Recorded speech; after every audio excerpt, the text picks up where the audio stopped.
Flavio Tosi oggi parla con Alfano, Zanetti, Verdini, personaggi politici che non hanno nulla a che fare con quella che è la linea politica del centrodestra e di noi consiglieri che facciamo il nuovo gruppo consigliare Centrodestra Veneto. A meno di un mese dalle elezioni comunali a Verona, Flavio Tosi perde 2/3 del suo gruppo in Consiglio regionale.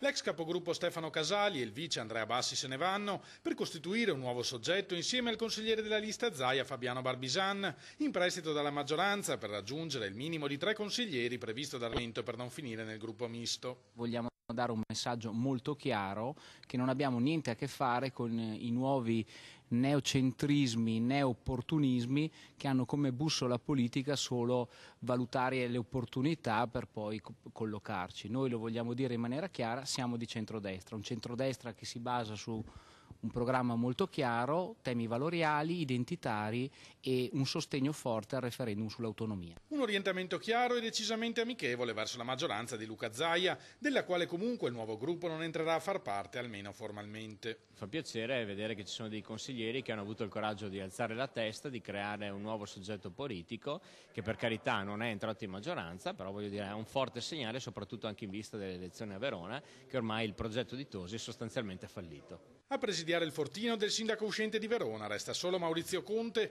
nuovo capogruppo e unico consigliere della lista Tosi per il Veneto. Ognuno è libero di fare le sue scelte. In questo momento io ritengo che il mio ruolo è quello appunto di rappresentare chi mi ha votato, di rappresentare quei veneti che vogliono aver voce anche magari dalla parte opposta della maggioranza.